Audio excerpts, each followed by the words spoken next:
अलग अलग ब्रांड के लेटेस्ट लॉन्च हुए दो नए स्मार्टफोन, एक तरफ ओप्पो का K13 5G, वही दूसरी तरफ रियलमी का 14T 5G। वैसे तो इन दोनों स्मार्टफोन की प्राइस में कोई डिफरेंस देखने को नहीं मिलता है, तो अगर आप लोग भी 18,000 रुपीज से कम के प्राइस में अपने लिए परफेक्ट ऑलराउंडर स्मार्टफोन लेने के लिए सोच रहे हो तो आज के इस कंपैरिजन वीडियो को आप लोगों को पूरा जरूर देख के जाना चाहिए। तो बिना देरी करे चलिए वीडियो को हम शुरू कर। दोनों स्मार्टफोन का अगर परफॉर्मेंस की बात करी जाए तो एक तरफ ओप्पो के K13 5G में क्वालकॉम स्नैपड्रैगन 6 Gen 4 का प्रोसेसर देखने को मिल जाता है, वही दूसरी तरफ रियलमी के 14T 5G में मीडियाटेक का Dimensity 6300 का प्रोसेसर देखने को मिल जाता है। अगर परफॉर्मेंस वाइज बात करी जाए तो प्राइस में तो कोई डिफरेंस देखने को नहीं मिलता, पर परफॉर्मेंस तो गेमिंग परफॉर्मेंस के मामले में तो क्लियर विनर निकल के आता है ओप्पो का K13 5G, क्योंकि एक तरफ रियलमी के 14T 5G का जो अंततः स्कोर निकल के आता तो 4,56,000 निकल के आता है, वही दूसरी तरफ ओप्पो के K13 5G का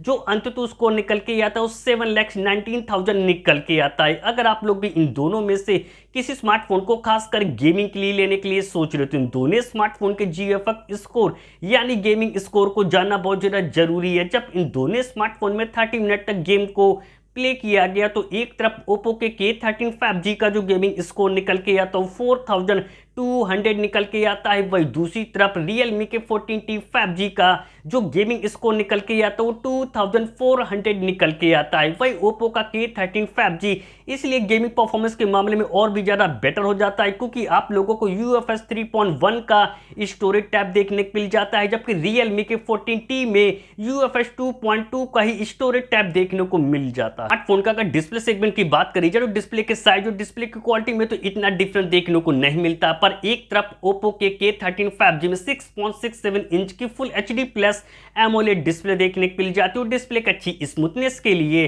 120 हर्ट्ज रिफ्रेश रेट का सपोर्ट देखने को मिल जाता है, पर डिस्प्ले में सिर्फ 1200 निट्स की पीक ब्राइटनेस देखने को मिल जाती है। वहीं दूसरी तरफ रियलमी के 14T 5G में भी 6.67 इंच की full HD plus AMOLED display देखने को मिल जाती है। डिस्प्ले की अच्छी स्मूथनेस के लिए 120 हर्ट्ज रिफ्रेश रेट का सपोर्ट देखने को मिल जाता है और डिस्प्ले में 2100 निट्स की पीक ब्राइटनेस देखने को मिल जाती है। इन दोनों स्मार्टफोन की अगर IP रेटिंग की बात करी जाए तो उसमें तो बेटर हो जाता है रियलमी का 14T 5G IP66, IP68 और IP69 की रेटिंग देखने को मिल जाती है, वही दूसरी तरफ ओप्पो के K13 5G में IP65 की ही रेटिंग देखने को मिल जाती है। दोनों स्मार्टफोन का अगर कैमरा सेगमेंट की बात करी जाए तो कैमरे के मामले में तो इतना डिफरेंस देखने को नहीं मिलता है, क्योंकि इन दोनों स्मार्टफोन को जो रियल लाइफ की पिक्चर क्वालिटी निकल के आती है वो दोनों स्मार्टफोन में लगभग एक जैसी देखने को मिल जाती, पर एक तरफ ओप्पो के K13 5G के पास एडवांटेज है कि आप लोग फोन की बैक कैमरे से 4K वीडियो आसानी से रिकॉर्ड कर सकते हैं। 50 मेगापिक्सल का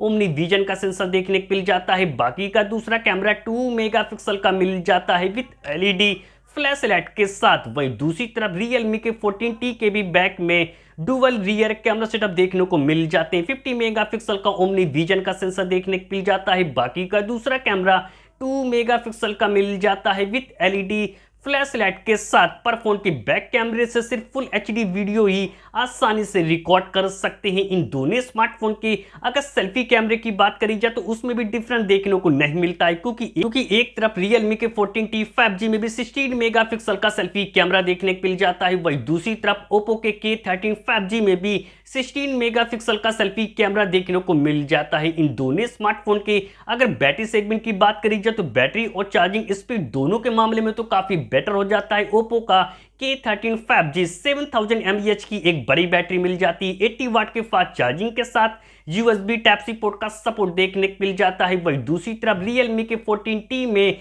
6000 mAh की एक बड़ी बैटरी मिल जाती है, 45 वाट की फास्ट चार्जिंग के साथ USB Type-C पोर्ट का सपोर्ट देखने को मिल जाता है। सिक्योरिटी फीचर के लिए दोनों स्मार्टफोन में इन डिस्प्ले फिंगरप्रिंट सेंसर देखने को मिल जाते हैं। तो अब बात करी जाए कि दोनों में से कौन सा स्मार्टफोन आप लोगों के लिए बेस्ट है। प्राइस में तो कोई डिफरेंस देखने को नहीं मिलता, पर ओप्पो का K13 5G हर मामले में काफी ज्यादा बेटर हो जाता है। तो अगर आप लोग भी अपने लिए बेस्ट वैल्यू फॉर मनी वाला एक ऑलराउंडर स्मार्टफोन लेने के लिए सोच रहे हो तो मैं आप लोगों को रिकमेंड करता हूं कि आप लोग ओप्पो के K13 5G को ही बाय करें।